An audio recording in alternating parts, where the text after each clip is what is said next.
All right, so, but the national leadership of the All Progressive Congress not happy with the reception the party got at its presidential rally in Ogun State, and they are threatening to take punitive measures against sponsors of the violence after the polls. The party is also accusing the state governor, Ibikunle Amosun, of sponsoring thugs to pelt President Buhari and other party leaders during that rally.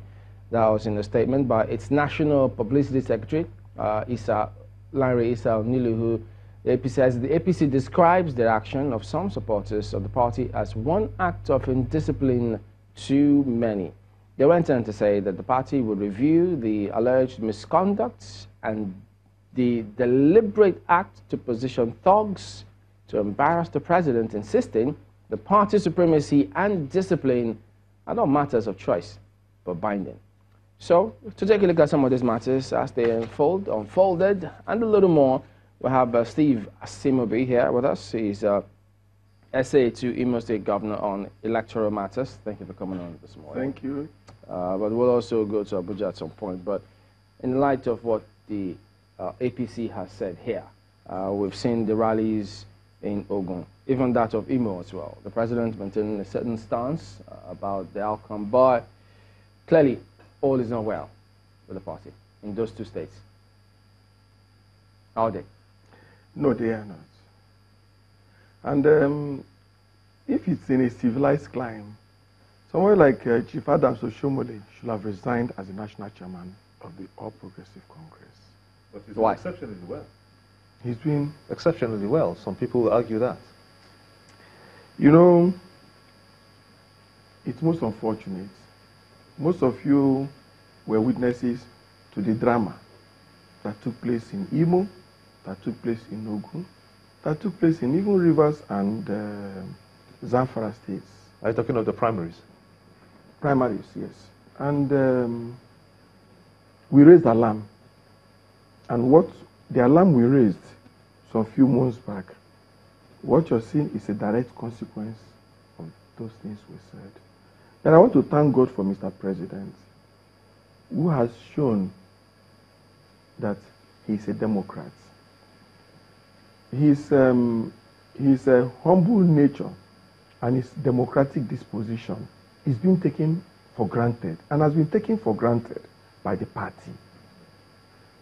With a man like former President Olusegun Obasanjo as the leader of the party and as President and Commander-in-Chief of the Armed Forces, a lot of impudence and impunity committed against the popular will of party members across the country will not have been so violated and raped. Are you talking about by the APC or the PDP? I'm talking about the APC.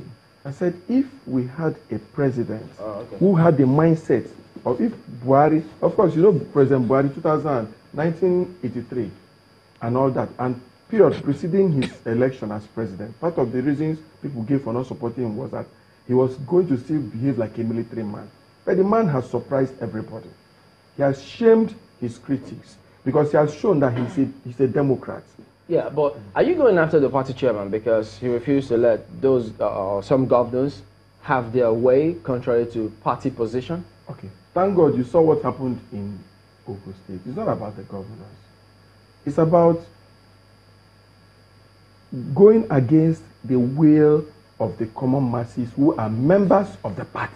But you heard when you say the common masses, yes, who are members of the party. When you say the will of the members of the party, which one is what's the difference between the members of the party and the party? Okay, Imo, let's use Imo as a case study. Okay. That primaries were conducted in Imo for National Assembly elections, candidates, House of Reps, Senate. INEC gave a report. The committee the party sent to conduct congresses, primaries in Imo, gave report and submitted results. The police and SSS have their reports, and they said all the reports point at some people as having won the primaries.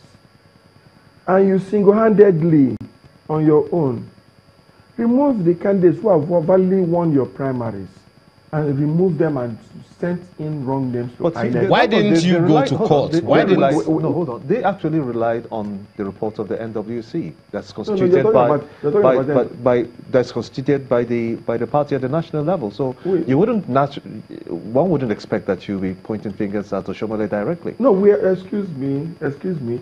You see, and that is the mistake of the Electoral Act. The Electoral Act has given so much powers to submit names of candidates to the national chairman and national secretary of the party. and so you can win at a primary. Yeah, but Mr. Simobi, yes, the horse has since bolted. Where we are now is the primaries are since been concluded. You're campaigning for elections now. Yes. So what happened, the rally that happened in Imo, for instance, where you had different groups there. Yes. And then some party members thought, if the president says, vote for anyone, it shows some more confusion. What is going to happen? It's not confusion. I was saying something earlier on, and you didn't allow me to finish. About the primaries? No, about the disposition of the president. The president also was a witness to most of these theaters across the country. He has made these statements in 2 states where the party leadership, the government, feels shortchanged.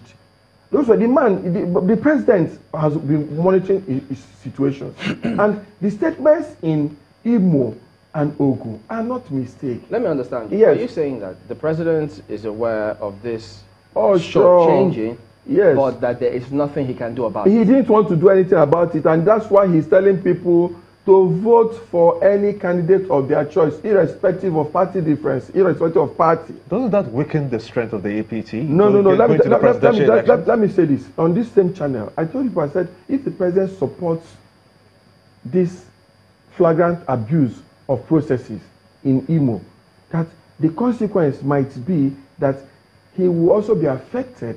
So what he has done is that he has extricated himself from blame. And so today, I and millions of Imolites can come out and say, oh, this man was not a part of this conspiracy. That means that we can actually vote for the president because he's a very fair-minded man. There is a bit of a confusion that this whole thing seems to be creating for anyone who is observing what's happening in APC across Nigeria. I mean, the same thing you're talking about in Imo State. Well, a semblance of that happened in Rivers, semblance of that happened Rivers has no candidate, that's what they say. That's what informed it. Because the party leadership did not. Because the party leadership did not manage the crisis. And they even fueled the crisis in Rivers. And today the consequence is that we don't have candidates for elections in Rivers. So the party leadership, like I said, led by Oshomole, should resign. I'm coming somewhere. Yes, so we bring all of that to Ogun State. Now, certain individual governors are making their stand against what you would call the party, which is the establishment.